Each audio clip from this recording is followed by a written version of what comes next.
This video is sponsored by Skillshare. Hi guys, it's Claire. Welcome back. I hope you're all doing well and staying safe and hanging in there. Today, in the hopes that books are perhaps offering you some solace or some much needed distraction these days, I'm here to talk about some of the things I've been reading recently. Happily enough, I liked all of the books I'm going to talk about today, and I highly recommend 3 out of 4 of them, which is great. So I'll start with the one that I have a couple of misgivings about and then get into the really good stuff after that. So first up, I have You Never Forget Your First, a biography of George Washington by Alexis, which was my first official quarantine read. I read it over the course of basically one weekend because it is all told just a little over 200 pages long, not including the endnotes. And while I really enjoyed reading it, I do think the slenderness of this biography is the crux of most of my mixed feelings about it, which I'll get into in a second. As you might be able to infer from the tongue-in-cheek title and the winkingly playful cover art, this book injects some much-needed liveliness and creativity into the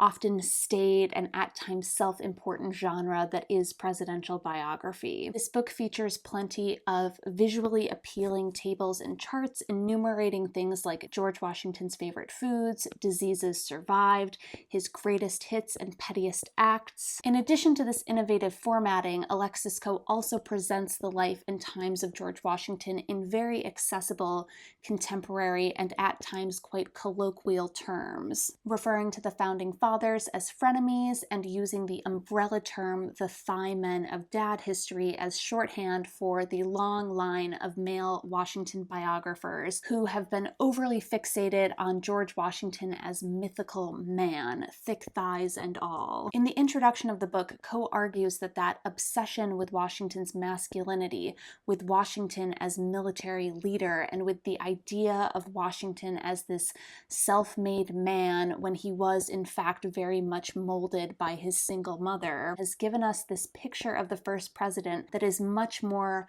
larger-than-life statue than complex human being, which I think is great. And throughout the book, Coe really does lean into humanizing rather than lionizing Washington, and she highlights in particular his life as a son and husband and stepfather. She baldly acknowledges his many military blunders while also praising his very effective use of propaganda and espionage. And she also never lets you forget that George Washington owned and enslaved human beings. All that being said, I can't say that anything in this book offers wildly new information. I think you can find most of Coe's arguments or reframings of our understanding of Washington in other books, These Truths by Jill Lepore being one of them. So at the end of the day, I do think the packaging and presentation of this book is probably what recommends it the most, because despite it being super readable at 207 pages, it just doesn't feel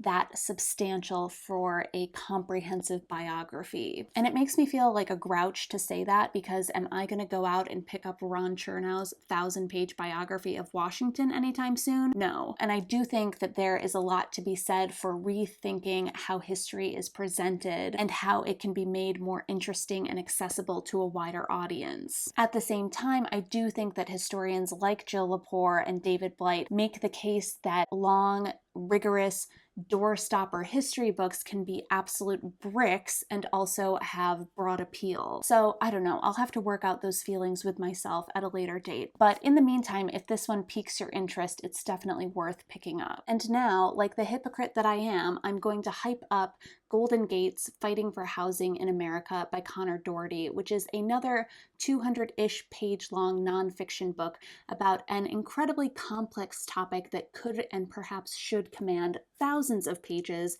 that topic being the housing crisis in the San Francisco Bay Area. This book came out earlier this year, and it's a work of narrative journalism that is reinforced by deep reporting and Conor Dougherty's remarkable ability to translate the clusterfuck that is California housing policy and Bay Area politics into something that is understandable and digestible for the average reader. The result is a book that is shockingly readable given the subject matter, while also being wonky and in the weeds enough to feel quite hearty and edifying. I definitely felt like my own understanding of why things are the way they are was really bolstered and broadened by the way that Dougherty breaks down things like the history of zoning laws in California, racist housing policies, why construction is so expensive, the rise of NIMBYism, and then in reaction, the rise of YIMBYism. And he's able to incorporate that really tangled and knotty history into a narrative that follows several different key players on the housing crisis stage, including local pro-housing advocate Sonia Trouse, a high school girl who takes it upon herself to lead a protest against evictions in her building, and a former developer who is now experimenting in factory-made affordable housing units. In a great example of just how bracing Dougherty's prose can be,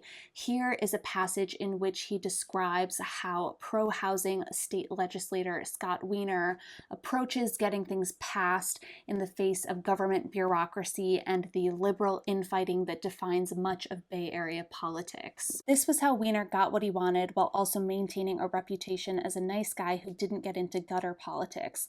He never got nasty, he wasn't big on threats, he overwhelmed people with attention and made it clear that anytime you said no to him, he'd try so hard to make you say yes that the very act of denying him was tantamount to asking for your office to be buried in work. Wiener had no obvious personal life, and his staff was mostly single with no children. His long hours and 7-day work week almost seemed to tell the Capitol, I dare you to drive your staff as hard as I do. I dare you to ignore your kids.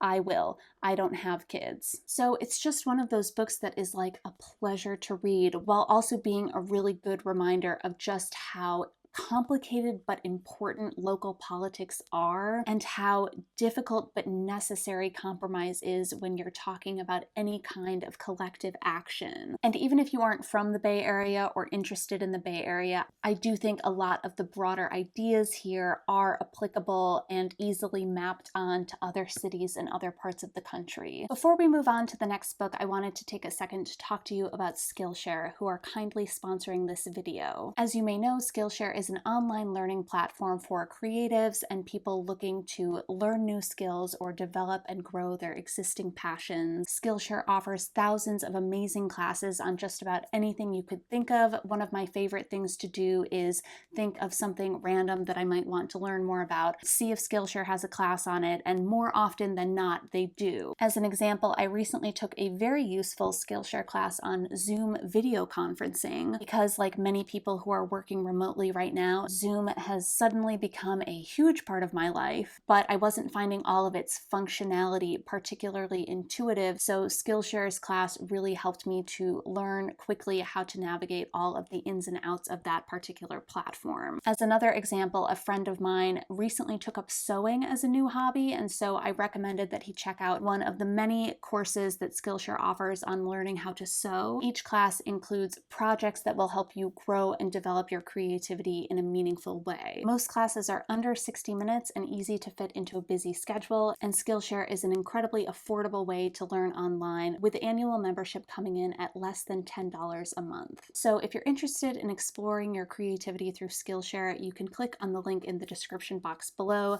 The first 500 people who use that link to sign up will get 2 free months of Skillshare Premium. Switching gears, the last 2 books I'm going to talk about today are actually both plays, which is quite unusual for me, but they were both excellent. And the first one I wanted to talk about is Savage Conversations by Leanne Howe, who is a poet and playwright and a member of the Choctaw Nation of Oklahoma. The story of this play is drawn from the historical record and based in part on the 1862 hanging of 38 Dakota men in Mankato, Minnesota, which came at the order of then President Abraham Lincoln, and which remains the largest mass execution in United States history. Years later, after Lincoln's assassination, his widow, Mary Todd Lincoln, was placed in a sanitarium in Springfield, Illinois, due to a widely known nervous condition and mental instability. During her time at the sanitarium, Mary Todd Lincoln frequently reported visions of a supposed Indian spirit that came into her room at night, lifted her scalp, cut bone out of her cheek, and slit her eyelids and sewed them open. And this play is a series of imagined nightly visitations between Mary Todd Lincoln in the sanitarium and Savage Indian, who is one of the 38 Dakota men executed in 1862. A great deal of this play reads like poetry, so it took me a while to get a grasp on the monologues and the conversations between Mary Todd and Savage Indian. But over time, I was able to get to a place where I could kind of surrender to the flow of the language, even while some of its meaning remained occasionally opaque for me. Overall, though, I think this play is a powerful consideration of the legacy of settler colonialism in America and the kind of white violence and white guilt that haunts much of American history. And at the same time, through the character of Savage Indian, it is also a striking and stirring resurrection of a previously silenced voice. I know isolation, silence, the slow descent downward, lost somewhere in midair. Garwoman, I have crippling doubts, but I surrender nothing, not even in death. I no longer have to worry. That doesn't mean I am not suspicious of the living. They enter my dreams uninvited. In Dakota land, they are pulling down the last of our dead, bodies of men and women hanged by a rope of lies. When I was a human being, I would sing the air thick with Dakota songs. December 26, 1862. In 150 years, the citizens of Mankato will shiver, asking why their ancestors hanged 38 Dakota Indians over a handful of hen's eggs. When I look at your world, I weep, because in the end, even your life is a captivity account. Maybe we are all captives of one sort or another. I do think I spent most of this play viewing Mary Todd Lincoln as a villain, and I wondered if it was entirely fair to hold a powerful man's mentally troubled wife accountable for his crimes. But now that I've spent more time thinking about it, I do think Leanne Howe presents Mary Todd Lincoln as a complicated kind of victim in her own way, a figure both privileged and vulnerable, both misused and complicit.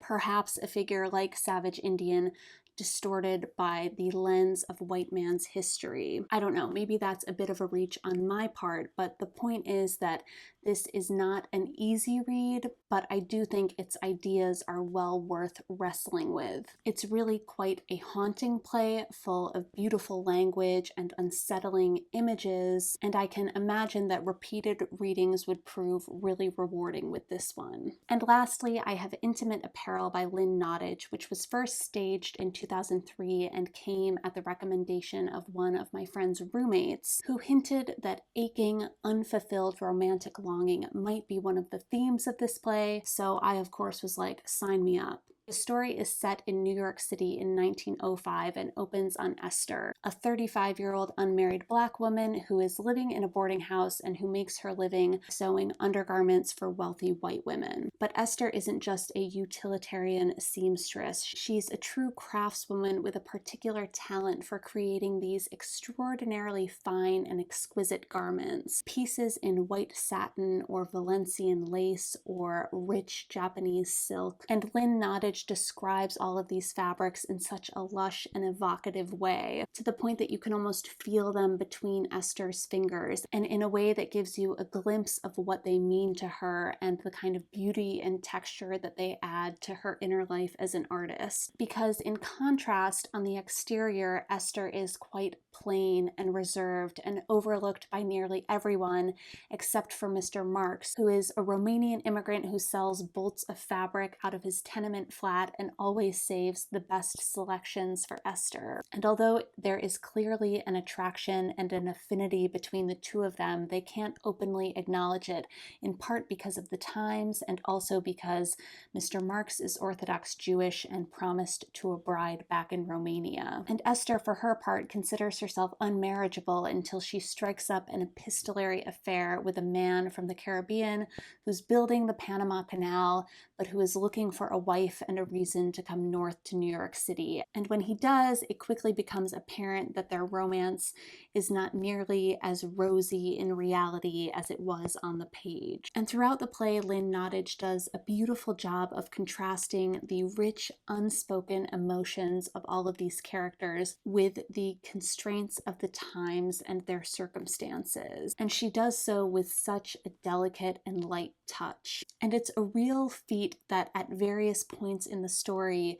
you feel most palpably and most poignantly the longing and deferred dreams of all of these characters. And the way that she kind of cleverly frames Esther at the end of each act, I think is quite moving as well. It's just a jewel box of a play, and one that is filled with sadness and regret, but also with resilience and quiet hope as well. Those are all the books I've been reading recently. I think that, like a lot of people who are on lockdown right now, I've spent a great deal of quarantine feeling extremely distracted, and my ability to immerse myself in what I'm reading kind of waxes and wanes depending on what's on the news that day. So it's truly a good time for mood reading in every sense of the word. I hope that wherever you are, you're staying safe and hanging in there and taking care of yourself and your loved ones and your neighbors. So if books are helping you to get through right now, I would love to hear what you've been reading, what you have found transporting lately. And if you have thoughts on any of the books that I've mentioned here, I would love to talk about them in the comments below. As always, thanks so much for watching, and I'll see you next time. Bye!